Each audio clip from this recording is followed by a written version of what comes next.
मैं मुख्रम जरे दोनों बेर बस इम्पैक्ट न्यूज़ ने राजरंग तंग मनु हुना हारी 360 degree analysis of news and events ता मैं बुताम लोग चली ममांग चाहिए है बदी 2019 की अक्टूबर की तारीख 31 अक्टूबर दा अरोइबो ओइना कोई गवर्नमेंट सेंटर गा अमदी एनएसएन आईएम गा अरोइबो वारी साना चाही कुनी तो सांग वारी साना लापसे की ऑफिशियली अरोइबो वारी साना बसी लोइग्रे लोयर मतुंग सिदा थुना final settlement um लाकनी हाइदना ngairaga laibani adu almost tha mari phare hoji phaw sida aduna hoji phaw budi final settlement simadi laktri final agreement kuyek pina gaduriba adugi stage umti yorokri adu masi ki stage si yorokta na hona bada yam chauna NSN IM na indulge tore yam kana honare aru makhoida masi valuation porpagi apamba natraga makhogi preparedness laiti habi wafum si kogi interlocutor oriba RN Ravi masamang na haukiba February gi mamang thagi ba February tarik 29 da the Nagaland Post interview ama pi kibai da du Nagaland Post na masi phone ki balere maramaduna NSN IM na tongan ba tare ano ba new interpretation aduga malicious oi ba tare maruna pongdoi wafum se new and mischievous interpretation hadi khudong thingai oi ba ano makal gi adugum loba wahan thok ama hallaga framework agreement se tongan hallaga miyam da mislead tawre habagi accusation si interlocutor RN Ravi NSN IM da pongdo khibelere aduga masu gi pakum moina su haukiba March ki tarik ani se nahan si NSN IM gi maikai de gi su maruina Ministry of GPRN gi Government of the People's Republic of Nagaland GPRN gi Ministry of Information Publicity na thok press note amada hairiba RN Ravi gi wapum masi yamna irresponsible oiba amadi misleading oiba interview mani plus mana phondo ki wafum simsi immature oiba amadi malicious oiba ngakani maruina framework agreement se the contentious oiba yeninga wafum kemta leite masida base taruga chahi kuni tu chumna wari chanakpa duga sangla ba dum ba koi naga peace deal hai batare atra naga ki issue si masi lotion na bagi foundation si 2015 ki august ke tarikh hom da sign tano ki ba ko ek pina ki ba dum laba framework agreement sen oiribani aduna wafum khunimalu yanaki bani framework agreement du da yanaki wafum singi manung da su maruina naga integration naga contiguous areas integrate toba aruga shared sovereignty masana masabu rule tok jabagi haigadra lenga pai jabagi dumba kodong chaba se shared oiba mong da piba aduga koi tongan ba maruina koi flag ki habatare flag sima naga national flag ama phangan bagi wafam plus koi constitution lehen bagi wafum sing mase loina yanaki wafum ngatani habagi wafum phondori adu so isre khena ba opinion ani lere hari wafum sing si yanaki ba amata leiti hana RN Ravi ne hari aduga NSN IM na mulu yanaki ba ngatani masrida mislead to wafum leiti aina amana amada hunar pi wafum lak pasena hojik si kana na chumi bno habagi wahang le RN Ravi ne hai wafum jene chumduri bra natragi NSN IM gi maike digi thadori ba wafum jene chumgudori bra hai bi wafum duni mayam di hojik si machine maram oidana yamno confusing oiba situation amada lere hari ba situation asigi matang da khana ne gudam ta impact news ki studio election library basi joining us tonight on Manung Hurna DM College of Arts ki political science ki department ki assistant professor Dr. Arambam Noni ne hum 2000 Noni bataram lokchari welcome to the show appreciate you joining also joining us United Committee Manipur UCM ge secretary general library ba kurai jama thobune thobu su taram lokchari welcome to the show appreciate you joining too and also joining us social activist Oza Ramting Hunyoni Oza Ramting busu taram lokchari welcome to the show appreciate you joining too ahan basi open question to all of you Oza hum ge dam ta common question na thamjage anima ki maikai dagi same points in the flag ki matang da constitution ki matang da naga contiguous area ki integration ki matang da shared sovereignty ki matang da du maroina ma soba point have targeti pan naga ho ki matang se da hadi moin ani amana amabu yanadri have tare lenga ki maikai di sigi wahum se yana ki amda leite maramadon NSN IM na masi matang da yana khare hai na sandui si masi misleading oi wapum ni sumai tok targeti koi kano si shanti ki warasun se propang amaro final settlement lakpang amaro habagi wafum da chingba labani na so asra ahan base wahuk da oinai Oza Ramting da lakchage kanana chumduno kanana langaduno habagi wafum sima mayam da pura completely confused wale ozagi kari wafum thamini matang si ekoi impact TV na si kumba issue si Manipur da particularly Imphal da sandogi bisi yam nuai je ai nadi bakoi gi ngangnari si gi mutung inadi RN Ravi ngang isidi ma de hujik loiram dai da lakpane abko okay aduna hannagi mi singsina interlocutor hannagi interlocutor singna serious matter singside ayam discuss tawkhrabne okay adubu handak loiram dai da hai shera khangde masida ikhang khang hauduna provoke tawbisi aidi ma India ki mahausa na sijin na kino practice am lay mudu apply to bra han khalli maram di delay and delay and delay machine India di yam kana ya ba delay and delay the kana bisi kino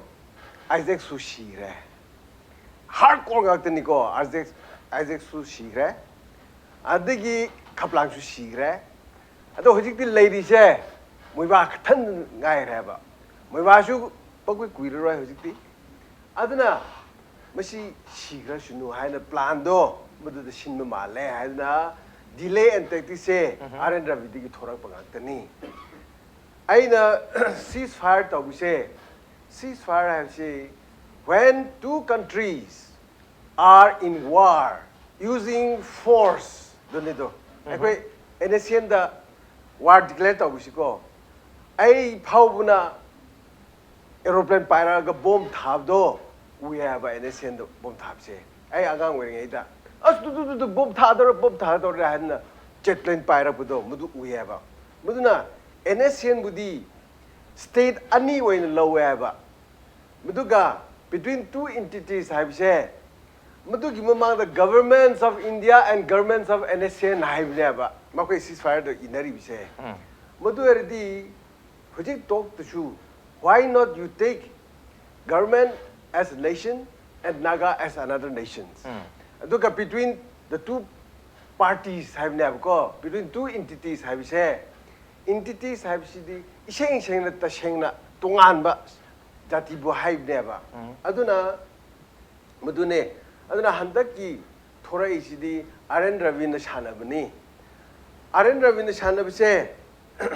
hojiki shigra shunu have Indian ki prime minister khuding magna sanari ba game wakta ne abaside aduna RN Ravi du prime minister na inchil lamuni Indian ki politics ta lahan aina hai khibdo bishde aina amsho hai kham male USA ki president Richard Nixon na never trust Indian politician haibdo ai amuka hamjin haininge Indian politician budi pi se lauro se nang na pam se ha da themgane ba lauram da amuka shat jingsin khane ba aduni masi shat jingsin khane ba chupi piro ha ba aduni aduna hujiksi shumai themaga adum chali si RN Ravi ki policy ni Indian ki policy continued Indian delay to thengthan abagi adu makhal gi tactics ne haba adu center da BJP no lusing NDA government se la matu Modi one haba Modi one gi matam 2015 gi August ki tarikh hum da framework agreement se sign torin yam chaw ba breakthrough hum ne ha tare shanti gi wari sanak pasida peace deal sida adu madu gi matung tarak pada hadak mamang chahi gi hadi Modi 2 la matung sida part 2 sila matung sida mamang chahi gi 2019 gi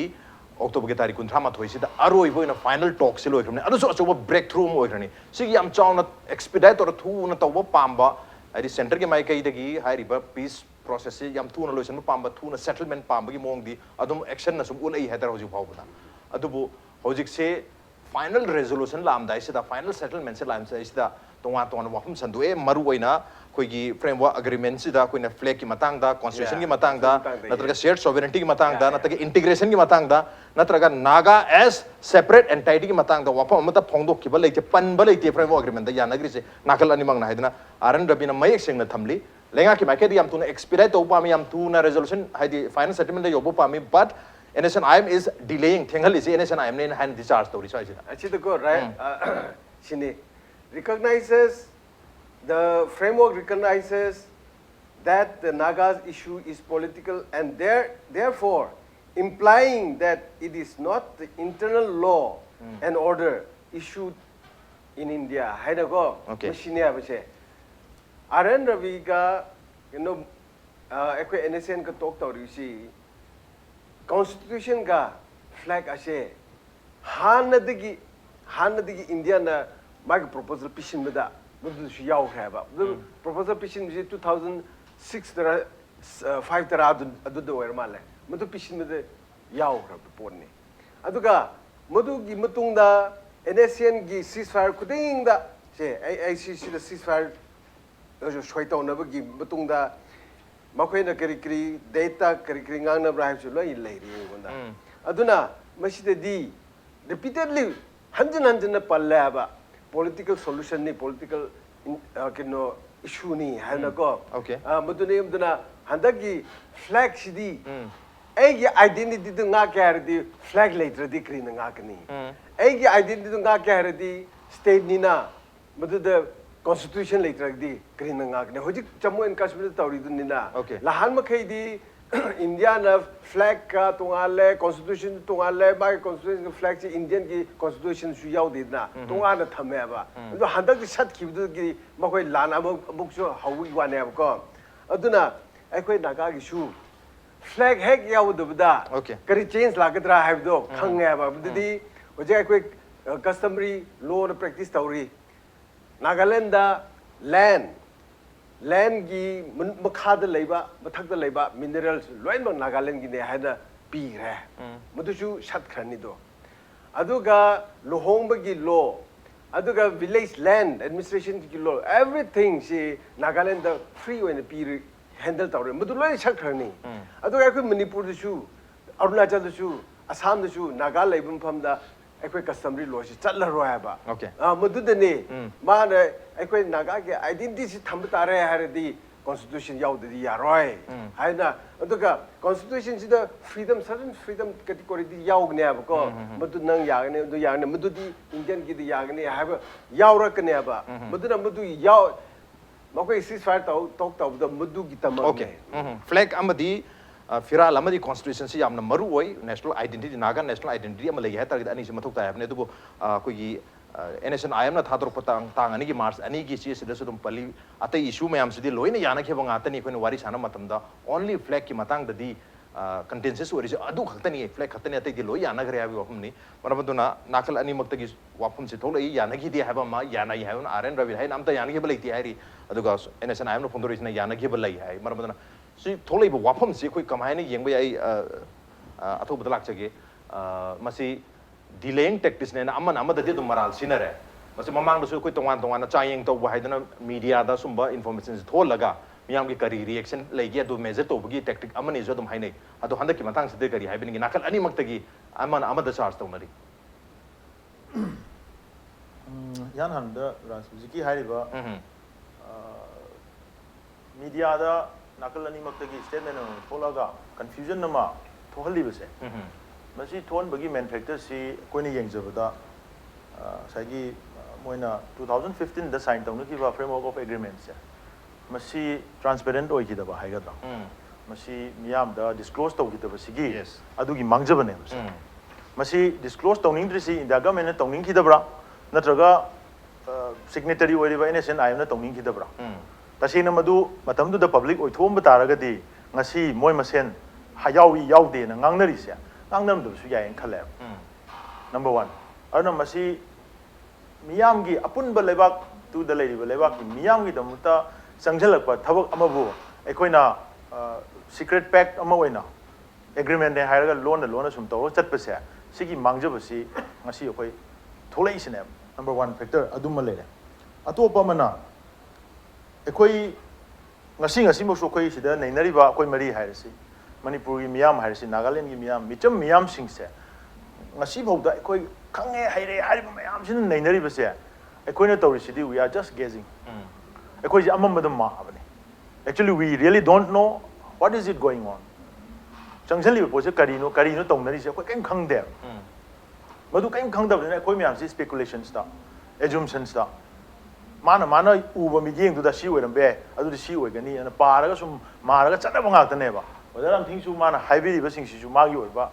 mana thingna jar pa mana ngod lebe information khara du na du yumpham oiraga idea am sagala adu insert tawri ne akoi jo koina haiduri si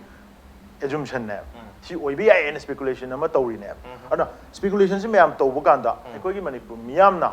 ekoi ni yenga da nearest possibilities akoina ujabada akoina ugadawa mong si kai da lege hai kanda number 1 da hairiba hujik changjalaiba anouba sin nama tholai se anouba dimension nama RN Ravi interlocutor oiriba misiga interlocutor is tasing badi he is not the authority mari just koi facilitator ni India government na kari pa mi ge haidu mana mu sona kan gi party ama actor ama du da mu mana convey tawba ꯁꯣꯝꯅ ꯄꯥꯝꯃꯤ ꯄꯣꯠꯇꯨ ꯃꯥꯅ ꯑꯃꯨꯛ ꯃꯗꯨ ꯇꯥꯟꯅꯔꯒ ꯑꯗꯨꯒꯤ ꯄꯣꯠꯇꯨ ꯑꯃꯨꯛ ꯏꯟꯗꯤꯌꯥ ꯒꯚꯔꯟꯃꯦꯟꯠꯅ ꯀꯟꯚꯦ ꯇꯧꯔꯒ ꯆꯠꯀꯗꯣꯏ ꯄꯣꯠꯅꯦꯕ ꯑꯗꯨꯕꯨ ꯉꯁꯤꯗꯤ ꯑꯥꯔ.ꯑꯦꯟ. ꯔꯕꯤ ꯃꯁꯥꯅ ꯗꯥꯏꯔꯦꯛ ꯑꯩꯈꯣꯏꯒꯤ ꯋꯥꯔ ꯑꯣꯐ ꯋꯥꯔꯗꯁ ꯋꯥꯍꯩꯒꯤ ꯂꯥꯟ ꯑꯃ ꯇꯧꯅꯔꯒ NSNIꯒ ꯐꯣꯡꯅ ꯊꯣꯛꯂꯒ ꯍꯨꯟꯅꯔꯛꯏꯁꯦ ꯁꯤꯅ ꯄꯤꯔꯤꯕ ꯏꯝꯄ꯭ꯔꯦꯁꯟꯗꯤ ꯃꯈꯣꯏꯅ ꯆꯠꯊꯔꯤꯕ ꯄꯤꯁ ꯇꯣꯛꯀꯤ ꯁꯤꯒꯤ ꯄ꯭ꯔꯣꯁꯦꯁ ꯑꯁꯦ ꯃꯁꯤ ꯍꯦꯜꯗꯤ ꯑꯣꯏꯗꯦꯅ ꯎꯠꯄ ꯑꯃ Okay. ꯀꯩꯒꯨꯝꯕ ꯑꯗꯨ ꯅꯠꯇ ꯇꯥꯔꯒꯗꯤ ꯑꯇꯣꯞꯄ ꯑꯣꯏꯔꯛꯄ ꯌꯥꯔꯤꯁꯤ ꯀꯩꯅꯣ ꯍꯥꯏꯔꯀꯥꯟꯗ this could be a conspiracy between the government of India and NSNIM. ꯀꯩꯒꯤꯅꯣ conspiracy ꯑꯣꯏꯔꯝꯕ ꯌꯥꯏꯅ ꯑꯩꯈꯣꯏꯅ ꯄꯥꯔꯤꯁꯤ ꯀꯩꯒꯤꯅꯣ ꯍꯥꯏꯔꯀꯥꯟꯗ NSNIMꯒꯤ ꯑꯣꯏꯅꯗꯤ ꯍꯧꯖꯤꯛ ꯑꯣꯏꯔꯛꯄ ꯌꯥꯕ possible settlement or ꯌꯥꯅꯔꯤꯕ ꯄꯣꯠꯇ ꯍꯧꯖꯤꯛ ꯑꯣꯏꯔꯛꯀꯗꯧꯔꯤꯕ ꯐꯤꯕꯝ ꯍꯧꯖꯤꯛꯇꯤ negotiating party ꯑꯅꯤꯁꯦ they are not in the parallel power ꯃꯈꯣꯏꯁꯤ powerꯁꯤ parallel ꯑꯣꯏꯗ꯭रे ꯃꯥꯟꯅꯗ꯭रे India government ꯌꯥꯝ ꯊꯤꯅ dominate ꯇꯧꯁꯟꯈ꯭रे overall ꯃꯣꯏꯒꯤ ꯂꯩꯔꯤꯕ situation ꯃꯌꯥꯝ NSNIMꯒꯤ operation ꯃꯌꯥꯝꯁꯤ ꯃꯣꯏꯅ almost ꯂꯣꯏꯅꯃꯛ control ꯇꯧꯁꯜꯂꯛꯑꯕꯒꯨꯝꯕꯅꯦꯕ ꯍꯦꯕ꯭ꯔꯣꯟꯗꯒꯤꯐꯥꯎꯕ ꯃꯅꯤꯡ ꯇꯝꯅ ꯆꯠꯅꯤꯡꯉꯤ ꯆꯠꯄ ꯌꯥꯗꯕ ꯊꯣꯛꯅꯤꯡꯉꯤ ꯊꯣꯛꯄ ꯌꯥꯗꯕ ꯁꯨꯝ ꯂꯥꯛꯁꯜꯂꯛꯑꯀꯥꯟꯗ ꯍꯧꯖꯤꯛꯇꯤ almost ꯃꯣꯏꯒꯤ gripꯇ ꯂꯩꯁꯟꯈ꯭ꯔꯕ timing ꯑꯃꯅꯦꯕ ꯑꯗꯨꯅ power ꯃꯥꯟꯅꯗꯕ position ꯃꯥꯟꯅꯗꯕ ꯑꯅꯤꯅ negotiate ꯇꯧꯕ ꯍꯥꯏꯁꯦ superior ꯑꯣꯏꯕ ꯀꯥꯡꯕꯨꯅ ꯈꯔ ꯍꯦꯟꯅ ꯅꯝꯖꯜꯂꯛꯄ ꯍꯥꯏꯁꯦ ꯃꯁꯥꯅ ꯇꯥꯏ ꯑꯗꯨꯅ ꯑꯗꯨꯒꯨꯝꯕ situation ꯑꯃ ꯂꯥꯛꯄ ꯀꯥꯟꯗ NSNIMꯅ ꯂꯧꯒꯗꯕ ꯁ꯭ꯇꯦꯟꯁ ꯌꯥꯝ ꯂꯨꯗ꯭ꯔꯥ ꯂꯨꯔꯤꯁꯤ ꯀꯩꯒꯤꯅꯣ ꯍꯥꯏ ꯀꯥꯟꯗ NSNIMꯅ ꯀꯔꯤꯒꯤ Shillong Accord defy ꯇꯧꯈꯤ ꯀꯔꯤꯒꯤ ꯃꯣꯏ ꯃꯗꯨꯗꯒꯤ ꯗꯥꯏꯁꯟ ꯇꯧꯔꯒ ꯊꯣꯛꯂꯛꯈꯤꯕꯅꯣ ꯍꯥꯏꯕꯁꯦ Shillong Accordꯅ ꯌꯥꯅꯈ꯭ꯔꯤꯕ agreement ꯑꯗꯨꯗꯤ very much ngasi tawdurisi Shillong Accord 2 ne lawba yai chap manadoriba adu NSNIM na di matamdu da 1975 tagi moina maduri yadan tholakhraga adu dagi na ngasi phawbada moina chathagriba akoi gi kai hai tare moigi movement sides da naga gi thawai kya mangkhre adagi di akoi gi madugi tongan ba collateral damages mayam leikhre thangnaba state singi public singda tongan maikai da amang ata mayam injury mayam pigre sigi laiba mayam sigi accountable oibam changdro natra Shillong Accord to hanjilakado wo itaragadi asuk sang matam sida makoina tawmi si kaino haidana people na makoida onjala oidabagi people sweli choi onjala kana matam du noina yadang ngasi na kari ano bunu noina tawise hani du chamana badong hanjilagadi kaidobugi ngasi noina asuk sang ko mi akogi halal liba sian griba na ha mayam kaigino na haiba question am thokadobuni na madugi situation si leibasina NSNIM na di makoina haigiba Shillong Accord tagi khare hena chauba makoigi dream natra moi objective ama demand ama leigibado se flag constitution independence sovereignty ga haiba porting do aduda moi compromise to yabagi film soi leite aduna makoida kai hatare koigi face saving retreat ama launa na ho na ko kanda makoigi wenadi we have to stand by this akoi sigi film sida akoi compromise to yade na koi lepkani adu India government na koina tawgudaba arrangement to na koina akoi bypass tawraga tawge ju na ga miyam gi yafana bi tawge su tawgo adu akoi go ni sida lepta yade na hairaga adu gi understanding do miyam da hundo hunjin tawna halaga sona kandana arrangement ama samna habda se Manipur gi leiba naga taba area sing da akoi arrangement kha tawgani haibagi miyam loi tanari some kind of akoi gi naga territorial council gumba kai gumba arrangement khara tawni special arrangement khara de soin tawni na sum tari ba sigi potsi NSNIM gi consent yaudраga su tawdo gi mong da ne uji moi lai se NSNIM na madu irai lai na adu to hon badu su kai ta moi ngasi bauda adu ba kano ma tholok pa kan da moi side gi reaction leite that means they are letting it go moi madu they let it do moi madu to hon dori to holaga somdana miyam dadi naga miyam da Manipur da leiba naga miyam dadi we still stand by our okay commitment matam du da 1975 da koina logiba warep to adu ngasi jo koi adu de lepaga leigani haidana adum leira kanda somna kanda na adum chalan ba India government na understanding chalan ba man ba conspiracy ma koi madu mami tai atopa aspect amana government of India ga NNPG ga conspiracy ma sung male nagagi prime actor oriba NSN gi tongan book faction group mayam se sigi leriba NNPG working committee of NNPG se siga government of India gi marakta conspiracy ma tawrakanda adugulaba naga peace talk an hairiba ngasi koina mayam na ngangnariba historic oiba naga peace talk ki initiative first prime actor oriba NSNIM se masibu koina mokoina kai haitare mokoina masi destroy tawnanaba mokoina masibu muthananaba masibu namdhananaba masi loishananaba idamangta NNPG ga koi India government ga gi marakta conspiracy ma tawraga NSNIM silent tawbu man bam sung yaure Okay, silent tawba NSNIM bu silent tawbu man bam yaure keno da hujik the chief negotiators NSNIM ni adu bu negotiate tawbu sida ꯌꯥꯎꯔꯤꯁꯦ NNPG ꯁꯨꯅꯤ group ꯇꯔꯦꯠꯁꯦ ꯑꯗꯨ NNPG ꯗꯤ ꯀꯣꯟꯅ after framework of agreement Yes. sign ꯇꯧꯅꯔꯕ ꯃꯇꯨꯡꯗ ꯑꯗꯨꯗꯁꯨ NNPG signatory ꯑꯣꯏꯗꯦ just NSN IM ꯅꯤ ꯑꯗꯨꯒ signatory ꯑꯣꯏꯔꯤꯕ ꯀꯥꯡꯕꯨꯗꯨꯕꯨꯅ ꯉꯁꯤ 인토 ꯊꯝꯈ꯭ꯔꯀꯥꯟꯗ NNPGꯒ ꯂꯣꯏꯁꯤꯟꯅꯔꯅꯤ ꯏꯟꯗꯤꯌꯥ ꯒꯣꯔꯃꯦꯟ ꯍꯥꯏꯒꯠꯂꯛꯏꯅꯦꯕ ꯁꯣ ꯃꯈꯣꯏꯒꯤ ꯃꯔꯛꯇ ꯑꯗꯨꯒꯨꯝꯕ ꯀꯟꯁꯄꯤꯔꯦꯁꯤ ꯑꯃ ꯂꯩꯕ ꯑꯃꯁꯨ ꯑꯃꯨꯛ ꯃꯥꯜꯂꯦꯕ ꯑꯗꯨꯅ ꯁꯤꯒꯤ ꯄꯣꯠ ꯗꯥꯏꯃꯦꯟꯁꯟ ꯑꯅꯤꯁꯦ ꯃꯁꯤ ꯑꯩꯈꯣꯏꯅ ꯌꯦꯡꯕ ꯀꯥꯟꯗ ꯑꯩꯈꯣꯏꯅ ꯍꯧꯖꯤꯛ ꯌꯦꯡꯒꯗꯧꯔꯤꯁꯤꯗꯤ ꯃꯅꯤꯄꯨꯔꯒꯤ ꯑꯣꯏꯕ ꯀꯟꯇꯦꯛꯁꯇ ꯅꯥꯒꯥꯂꯦꯟ ꯁ꯭ꯇꯦꯠꯀꯤꯗꯨꯗꯤ ꯑꯩꯈꯣꯏ ꯌꯥꯝ ꯀꯟꯅ ꯀꯟꯁꯔꯟ ꯑꯣꯏꯗꯦ ꯃꯗꯨꯗꯤ ꯃꯣꯏꯅ ꯃꯣꯏꯒꯤ ꯅꯥꯒꯥ ꯃꯤꯌꯥꯝꯒꯤ ꯅꯥꯒꯥ ꯄꯤꯄꯜꯁꯤꯡ ꯅꯥꯒꯥꯂꯦꯟꯒꯤ ꯅꯥꯒꯥꯁꯤꯡꯅ ꯃꯗꯨꯒꯤ ꯗꯦꯁꯤꯖꯟ ꯑꯃ ꯑꯗꯨꯝ ꯂꯧꯖꯔꯛꯀꯅꯤ ꯃꯅꯤꯄꯨꯔꯒꯤ ꯑꯣꯏꯕ ꯀꯟꯇꯦꯛꯁꯇꯗꯤ ꯃꯅꯤꯄꯨꯔꯗ ꯂꯩꯃꯤꯟꯅꯔꯤꯕ ꯅꯥꯒꯥꯅꯤꯅ ꯍꯥꯏꯔꯤꯕ ꯑꯩꯈꯣꯏꯒꯤ ꯇ꯭ꯔꯥꯏꯕ ꯏꯆꯤꯟ ꯏꯅꯥꯎ ꯃꯌꯥꯝꯁꯦ ꯁꯤꯒꯤ ꯃꯌꯥꯝꯁꯤꯅ NSN IM ꯌꯥꯎꯗꯅ ꯏꯟꯗꯤꯌꯥ ꯒꯚꯔꯟꯃꯦꯟꯠꯅ ꯀꯔꯤꯒꯨꯝꯕ ꯃꯈꯜ ꯑꯃꯒꯤ ꯑꯦꯔꯦꯟꯖꯃꯦꯟ ꯑꯃ administrative arrangement ama welfare arrangement ama kaigum lakma tamda madu manipur gi naga miyam na madu accept tawum thokte because that is going to defy their own movement gi lead tawriba NSN IM defy tawune thokane adu madu accept tawum thokte ba madu na maram oir kanda manipur de leiriba naga chinnaw sing na so kaigum india government na NSN IM yaudana arrangement ama trokma tamda they should oppose openly adu reject tawgodo ni sin da ko haidena adu tawhogdaba yaroi akoi manipur gi miyam gi oiba stand na ꯑꯩꯈꯣꯏ U ꯁꯤ ꯑꯦꯝꯁꯨ ꯍꯥꯏꯔꯣ ꯑꯩꯈꯣꯏꯒꯤ ꯑꯣꯏꯕ ꯁ꯭ꯇꯦꯠꯅ ꯇꯣꯉꯥꯟꯕꯅꯤ ꯑꯩꯈꯣꯏꯅ NSN IMꯁꯤ ꯀꯩꯗꯧꯉꯩꯗ ꯑꯩꯈꯣꯏ ꯌꯦꯡꯅꯕꯅꯦꯅ ꯂꯧꯗꯦ but ꯃꯈꯣꯏꯅ ꯆꯪꯁꯤꯜꯂꯛꯄ ꯃꯈꯣꯏꯒꯤ ꯄꯣꯂꯤꯇꯤꯀꯦꯜ ꯃꯈꯣꯏꯒꯤ ꯑꯦꯁꯄꯤꯔꯦꯁꯟꯗꯨꯅ ꯃꯅꯤꯄꯨꯔꯗ ꯏꯊꯅꯤꯛ ꯄꯣꯂꯔꯥꯏꯖꯦꯁꯟ ꯑꯃ ꯊꯣꯛꯍꯜꯂꯀꯥꯟꯗ ꯇꯣꯉꯥꯟꯕ ꯃꯈꯣꯏꯒꯤ ꯑꯗꯨꯒꯤ ꯑꯣꯕꯖꯦꯛꯇꯤꯚꯇꯣ ꯑꯗꯨꯕꯨ ꯑꯩꯈꯣꯏꯅ ꯑꯣꯄꯣꯖ ꯇꯧꯕꯒꯤ ꯋꯥꯅꯦ but that doesn't necessarily mean we are against the Naga people Manipuri Naga people okay NSN IM gi mayukta leiba nate but koi manipur gi oriba koi gi fabric sim kahening da bagi kairak tana bagi koi gi phongdok chaw wafam duni kahen ba pam da bagi wafam duni habne duga koi NSN IM GPR na thadori ba chi gi chena number mari subadi am phaja wafam pali ahum ga mari ga lona bada ba tare madur policy hoje tholai ba arin rabi na phongdok ki wafam koi flag ki matang do constitution ki matang do shared sovereignty ki matang do natraga naga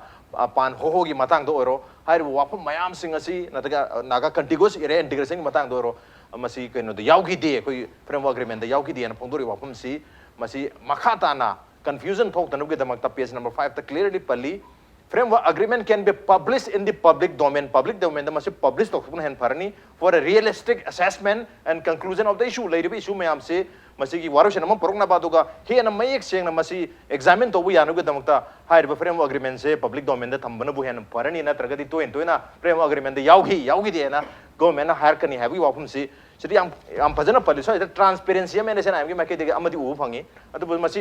masi asuk yam na convicted yam transparency ri phongdorok taragadi sigi same transparency se koi gi 31st October 2019 wari sanub matamda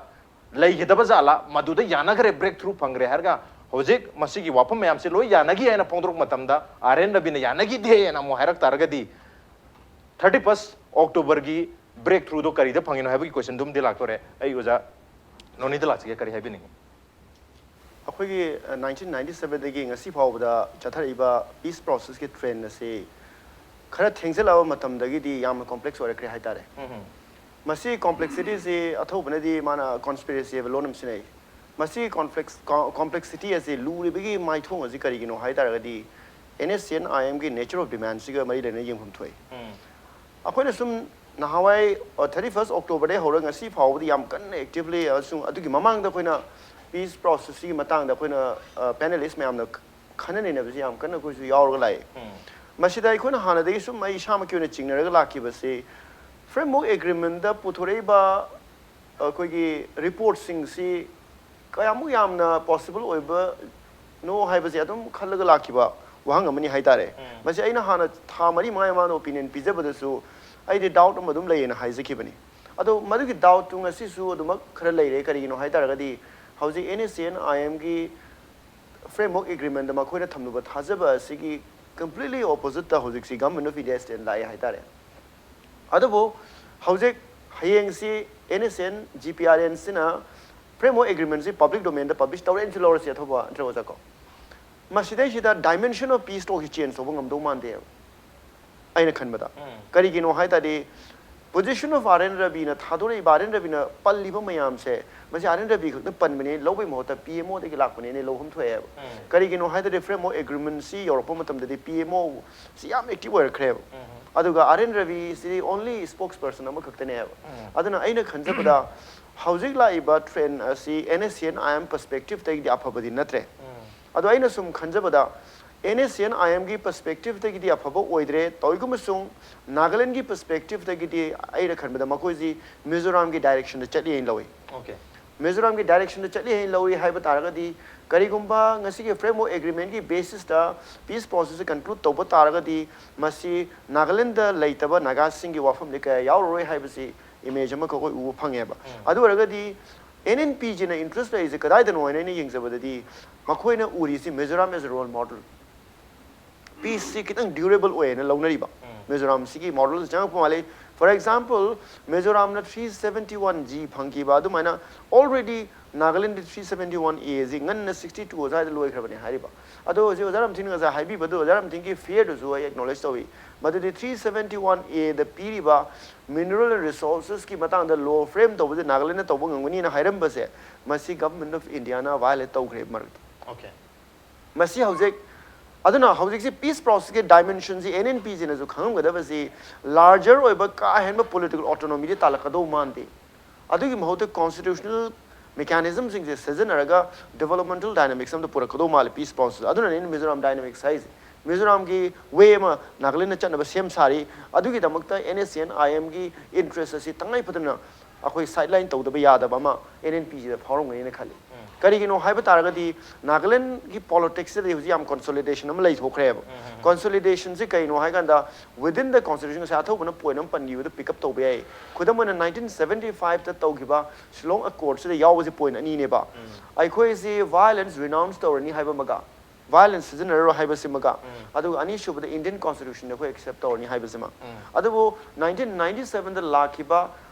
piece ꯄ꯭ꯔꯣꯁꯦꯁꯁꯤꯗꯤ ꯑꯗꯨꯃꯥꯏꯅ ꯇꯧꯈꯤꯗꯦꯕ ꯀꯔꯤꯅꯣ ꯍꯥꯏꯒꯅ ꯑꯍꯥꯟꯕꯗ ꯗꯤꯃꯥꯟꯁꯤ ꯃꯄꯥꯟꯗ ꯋꯥꯔꯤ ꯁꯥꯕ ꯍꯥꯏꯔꯝꯃꯅꯤ ꯏꯟꯗꯤꯌꯥꯗ ꯂꯥꯛꯈ꯭ꯔꯦ ꯑꯀꯣꯟꯕꯗ ꯀꯟꯗꯤꯁꯟꯁꯤ ꯀꯃꯥꯏꯅ ꯇꯧꯒꯦꯗ ꯀꯣꯟꯁꯇꯤꯇ꯭ꯌꯨꯁꯟꯒꯤ ꯃꯅꯨꯡꯗꯇꯪ ꯋꯥꯔꯤ ꯁꯥꯅꯤ ꯍꯥꯏꯕꯁꯨ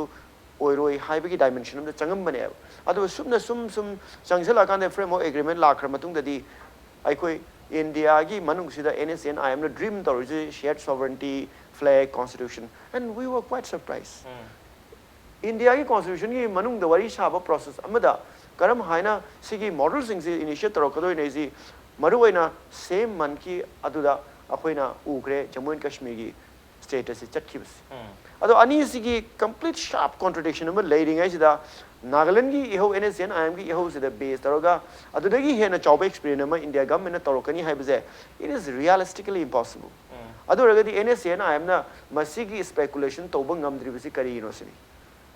ꯃꯈꯣꯏꯅ ꯏꯟꯗꯤꯌꯥ ꯉꯁꯥꯏꯒꯤ ꯒꯚꯔꯟꯃꯦꯟꯠ ꯑꯣꯐ ꯏꯟꯗꯤꯌꯥꯗ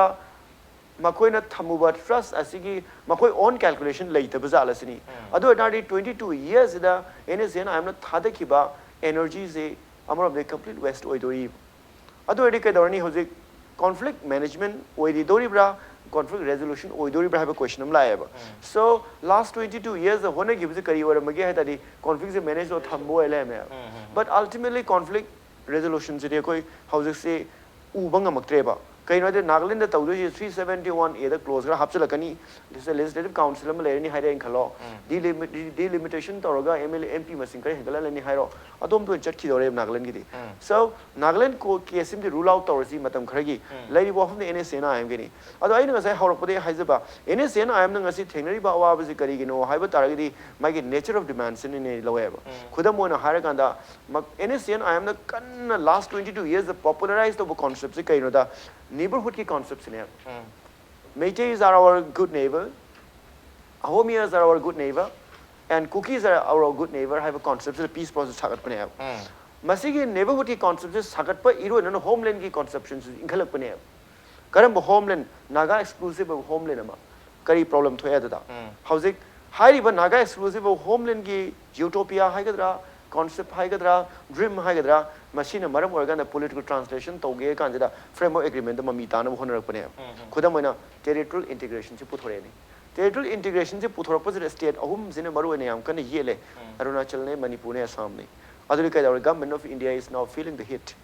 Kaino NSCN IMG Sigi territoriality questions lak pukudingi notice the India gi oiba integrity the directly among threat pangeva. Can Manipur's Makui own way at Kiazum Law Nagaland zo Arunachal zo register wa hore adu adi NSN IM ki damak government of India na asu yamna chaw risk am lauraga atop lemur state sing ki antagonize of the government of India cannot afford to do so sine adu erga di NSN IM ki entire trajectory of movement sige rethinking to da ya da la ne ba kari gi no ha da di palli se kadai da no ha gi integration de atop na sa ge shiksha du go from ma possibility lay moi comment kya tawti adu makoi na hai gi bam di lay it's our movement is not for sexual hybrid ching ba kai kai khari lay gre adu di makoi na handle taw se ga bani tawbu ai hang na khanjabada peace process se tangai phudana changdaba model khara khudam oina harakanda accommodation tawnabagi avoid tawnabagi natrana collaboration tawnabagi sigi machak sing je mangsele khudam oina gan accommodation je hujik se territorial integrity ki accommodation se natana naga as a nomenclature idea of nation am sagalu bagi manung de krega dum la kari gi no haita di realistic point of view de gi utopia do kairak pi mo mata utopia in the sense idealistic oiba adu gi demands adana Nagaland going their own ways la kreba ani shubda in laksing bazi am khang hapsike akoi gi NSN ki politics kan kankhalak pasida NNP jina live is fair am la son of the soil versus outside the port sula kharban khalewa adana NNP jina hoji honor is they want to avoid NSN somehow aduga sigi golden chance moi di golden chance hai ri it's a historic moment hai ri ba historic moments NSN am jo hai ba loina hai ba tangkhul sing jo hai ba tawi musung housing unfold to reach the historic moments the positively NSN am gi oi ro ba NNPG ki oil like hodo reba ado our solidarity goes with NSN IM and the peace process ado dum lai ko maina Punjab da 2017 da RN with the peak of memorandum amada amuko UCM amati CCS ki 1000 ki ba memorandum ai number 7 malia da NSN IM ki peace talk da koi Manipur solidarity p na am close am yaw kim ne ai na uza hoboda ado raga di atho president hai ba sai gi yamna ka hena akoi gi community masen da khana bagi wafum natri hauji lai wafum si karino da India government na peace process amu karamaina puraga chalam ge karamaina ultimately manipulate torok ge peace process am ge risk and disadvantages kadai da no hai base hauji ki lai ba contradictions that reflect over however adana lastly aina haizening base ngasai gi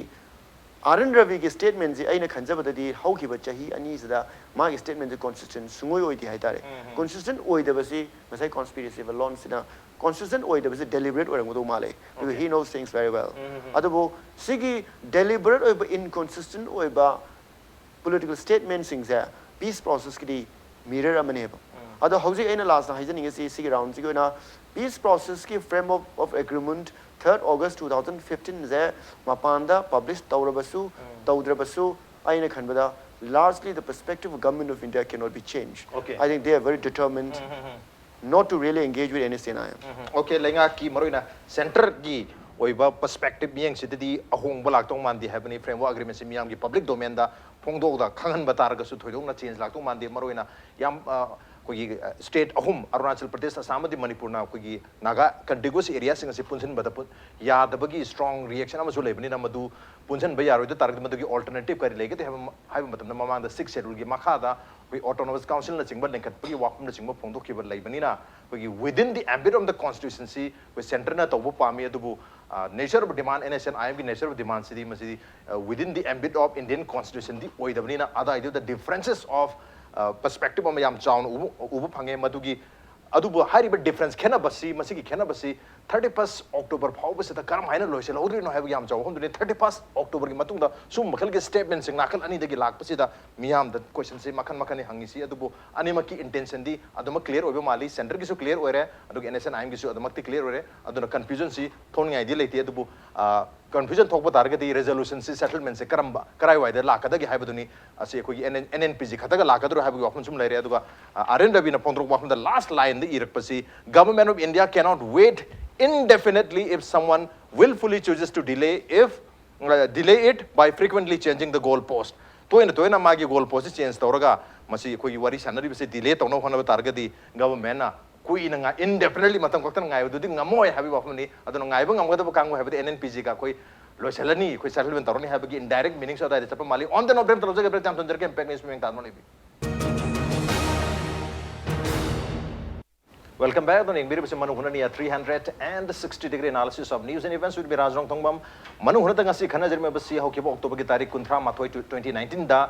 NSNIM amadi center lenga ani ge marakta wari sana basi punglo loikra matungda hojik thamari hengre thamari phauba sida ko yam thuna resolution ama settlement ama final agreement ama khuyek pinagani habu pinabang amdre gi maram si NSMIM na framework agreement da yana kiba mayam dugi wang mada tonga tonga wafam mayam thame had Aren Rabina how kiba feba ge tari kuni banda pondo kiba wafam madugi rebuttal loina habu tare how kiba mars ki tare anida GPRN NSNIM na press no chena manga pam press no amba thadu kiba madugi matang dani aduga hari wafam mayam NSNIM na claim tari wafam sing फिलहाल की मतंग दो और constitution की मतंग दो और shared sovereignty की मतंग दो और नतरगा integration of Naga inhabited areas को हरि मयाम से लोय ने याना की वो वापम ngakte not only hauji khatana tana mamangi tongan ba interlocutor lering matamda even RS Pandey ki wapam babu palli thadori basis da madudi yana ki wapam mayam shared sovereignty ki wapam yana ki badu ki integration of naga contiguous area yana ki wapam singma palli tu si mayam si loina yana ki haiba anatraga nature of demand si hadi koi sovereignty tan bagi natraga naga taba wapam sing punjan bagi aduga national flag amagi aduga constitution amagi wapam sing se loi yaurabani na maside tongan ba entity amagi wapam duni aduga si desu hanjan hanjan palli koi yana ki bese nakal ani marakta framework agreement sai tona ki besi two entities entity amana India government entity amana NSNIM adun entity have independent and distinct existence hai bata rahe acha lenga kumba ani hai tare leba kumba ani ki marakta sai tona boy lori ne maram dona NSNIM ki demands ina koi Indian constitution ki mapanda pamba demand hai tare sovereignty ka hai ba tonga ngak cha balai ngak pamba adu makal ergi constitution ka hai ba flag ka hai ba national flag ka hai ba ni na mase Indian constitution ki makha the state amoina lebagi wapum du din natre aduna demand se somaina tawring sida demand ama mu yauri sina kaino da demand natre simadi masidi India government na pibne swai koi gi pan naga ho se is the official proposal of the government of India pan naga ho si koi naga sing oi ba body ama sem se masi government na initiate to government Indian initiate to propose to bani hai ba hum palli adu hari wapum sima Aren Rabina ma gi interview da hari si hari ba pan naga body se naga tabam north east ke mapum sing sigi mugi ba cultural body ama sem ba hai bani masida political am executive role amata yaw de hai bani aduga NSNIM na hai na madu political oi ba role yawi hai basini aduga so na yaw de hai bani adu yaw de hai ba ki beton tongan oi taraga ko ngasai gi Indian constitution ki mapanda laigata ba demand ngatani sovereignty flag and constitution hai ba ching wapum se demand toring edu da constitution ke manung da laigata port hai ba taraga ding ngasai gi pan naga hogi proposal du da karam hai na NSNIM no yathori no hai ba wapum amaji adum laibde mala da edu da kari wapum thamni oja khungyo ai bisida amta nag do direct to okay sa to dringa da ena ma 1997 da di ceasefire shoi to bu kan da khaplang kangbu ga NSNIM sikhak ta leira ma ka khaplang budi kirno tawroi da ceasefire tawroi da ga khaplang is non entity madi hinge ha bis leitre do madi Burma da chakre aduga khaplang si Burmese dina madi ekoi India gi di tarka tadre aduga people's mandate people's Nagaloin ma ki people's mandate puri bisdi IMC ni haida modu power statement piya ba ko statement pi daga yam luna India dan lao Indian da kha lao haidna Indian prime minister should toina haya ba aduga interlocutor sing na shu toina haya ba India da koiro na India da koiro na hana adum kawe ba ko modu bu manale ekoi bani gi sidi third world country da tawda thabak ni India da lawai haidna ra man lakpi de ba budubu say 2000 ga 6 or 5 adwaidra ma lakhre ko lak ahan ma lakbu di thado ai hamuga chathalle second lakbu di thado pu yadre ba adu krigino have Indian ki policy do second lakbu di ma tho care su yadre do aduna madu Indian ki insincerity do adu utpa haure ba aduga hanadi NSNIM to solve already everything of Naga issues. Sidi solved already. So she solved already northeastern clear tawre haina madu kinara map ko. Madu matang tawraga 2007 sida ceasefire indefinitely tawre ba. Indefinite tawre mo tung di India na sana ba yabado adum sana krabado. Aduga Aren Ravi ngonda Aren Ravi gi mamang da tawu sing di sincerely kra tawu ha ko makoina India NSN da agreement tawu gu shu sincerely wa shing na ngang ko tawu ma ba Aren Ravi hek la gu di madu sincerity ji wala khaba kari gino ayan ravisidi intelligence ro kangbu ne abajo ro kangbu de thorak pani na ro kangbu ki duty di extremism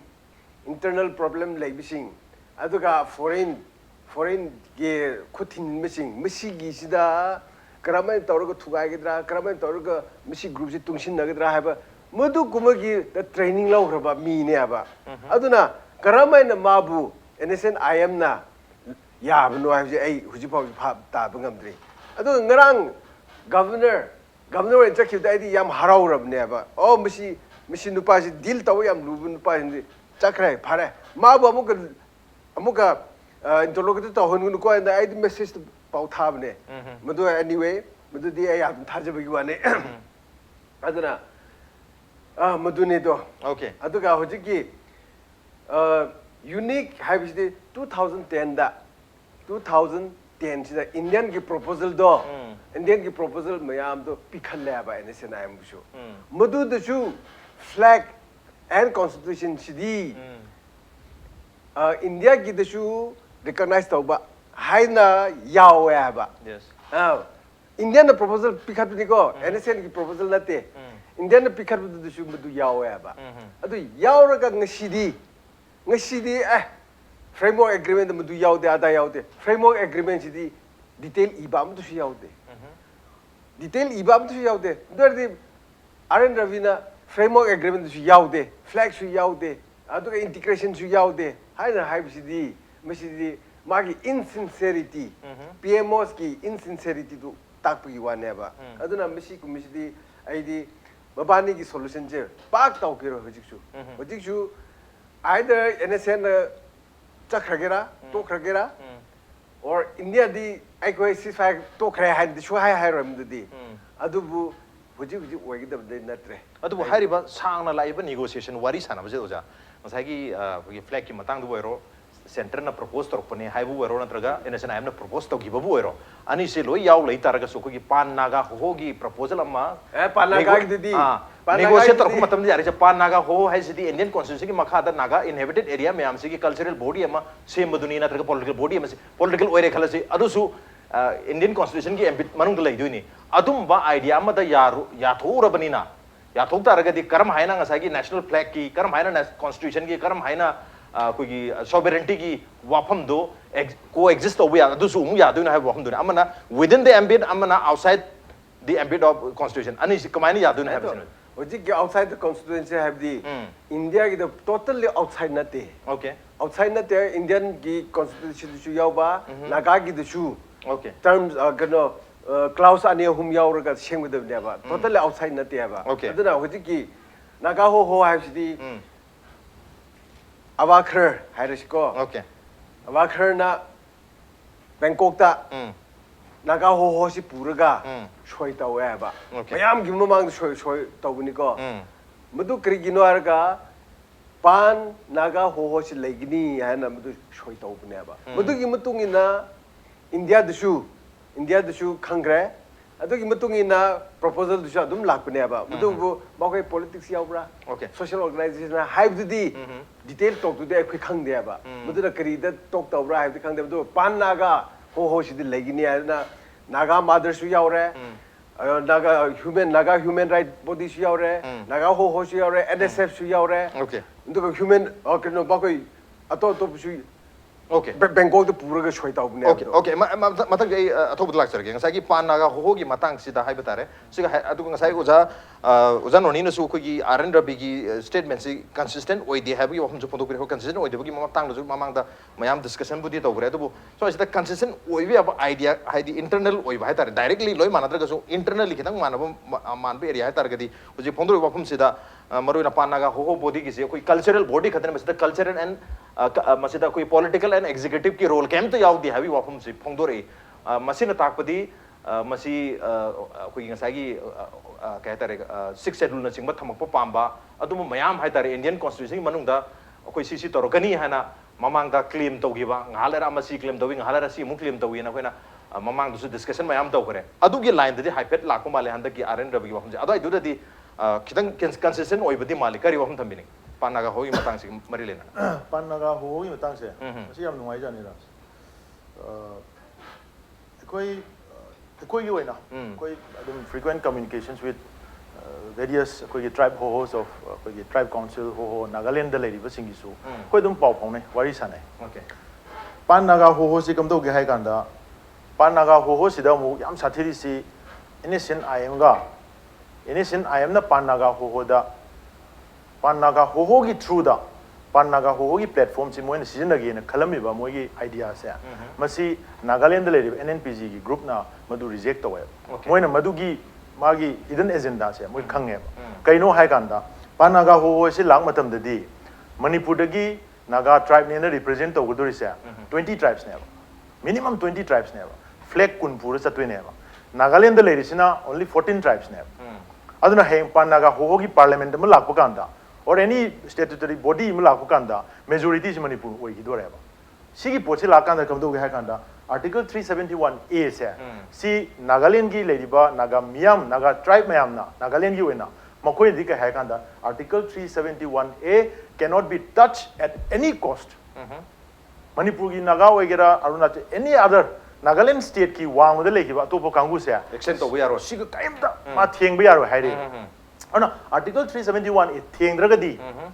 Rajan Sai हाइरिबा cultural body दुसु उपाय लेते because article 371 ए न protect तौरिसिदी Nagaland की 14 tribes टुगी मागी right मागी केनो ने privilege ने पीरी से अना मदु थेंग यारो हाइरे येबा प्लस इनिशियल आई एम न सोमदगी 20 ट्राइब्स पूरगा 14 ट्राइब्स टू माइनॉरिटी तहनगे हाबा मोगी पॉलिटिक्स अमा यौरमबसे मसी नागालैंड की नागासिन खंगे हाबा अदु खंगबदु मसी मोइन रिजेक्ट तौरे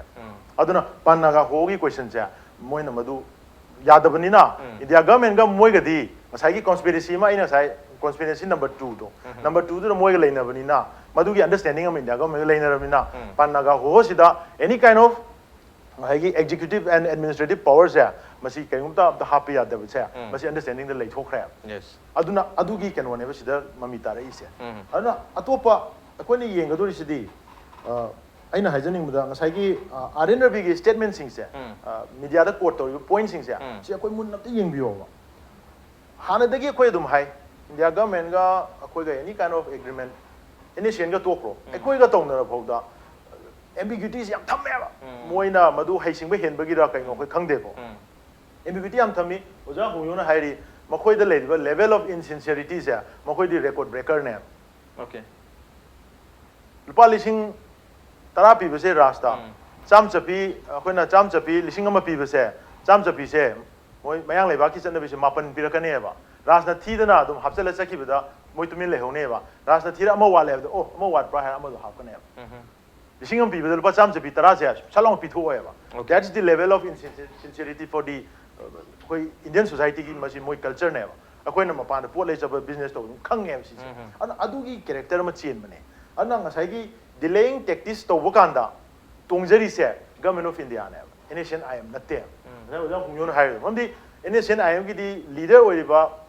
ट्विंगलेन मुइबा से he is now knocking at the heaven's door मादी थोंग थिंदना मतम लोदि ngai लेरे सिदे ज चोंधाबदा एनएसएन आईएम द काना दुइसे कइनो ओके चोंधाबदा काना ने कैम लेते अदुना सिगी सानरिबा डिलेइंग टैक्टिक्स से अखोइगी नि गेम मीडियंग ददी इंडिया गवर्नमेंट तौबने ना दुम उबने अखोइ मोगी insincerity as well as delaying tactics na benefits pidorisi government of India dara innocent I am dara is questionable oidra Okay. adu gi situation du yeng du musu leba adu RNRB gi statement ji yeng mana hai demand for Pan-Naga entity Pan-Naga entity se as an entity is not acceptable as it will impact the existing Nagaland state structures there impact pirakani hai that means sai na haizaba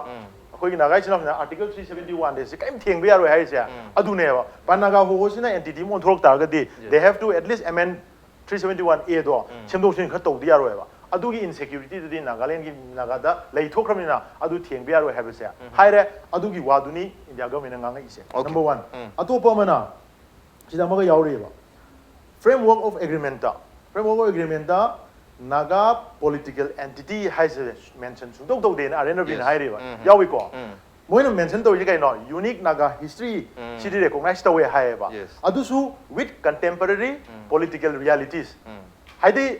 adudi interpretation yam ya rena contemporary political realities is kino ngasai gi koina he haiba koina su reject toba naga nomenclature manipur naga laiti kaina hairam ba naga tribe ne hair ngasi tribe policing se masi moina moi tribe maming ngasi adu naga adagi di adum anal kangu na su adu naga haiba adagi di tangkul na su adu naga adum haiba title oina naga se sum season rakpagi sigumba contemporary political realities to adu di accept oina haibu bu ma le aduna unique naga history haibu sida akoi gi somda NSN IM gi leader na di kai hai akoi mamang ga akoi gi community no wari sabo kan su unique naga history India government recognize tawrabanina there should be a unique solution na haibani okay media da su thoi ase moi dumaina haiba adubu hairiba aduna somna kan dagi demand tawriba mina di hena expect tawba aduga piga do deliver tawdo kanguna minimize tawba amana maximize tawbani adugi conflict ama yaureba ana sigi interpretation ani se arena bina yam phajana masi drama am sanara ab sidai da adu NNPG da tongjalaga podama lai aduna NSN akoina uji akoida mu apprehension ama lai reisna kaino NSN IM na makoi gi conviction for the sovereign Naga state moina flag constitution hai mo unique political entity magi moina lady ba demand se masi kayam sincere oi janoi si koida doubtful way ngasi kai gino hai kan nga sai na hai ba conspiracy number 1 do mokoi gi oina di they cannot take a back foot because 1975 ki Shillong Accord moina reject tau ki bagi maram se yam sathi adugi mathak adudagi lakiba consequences mayam collateral damages mayam thokri se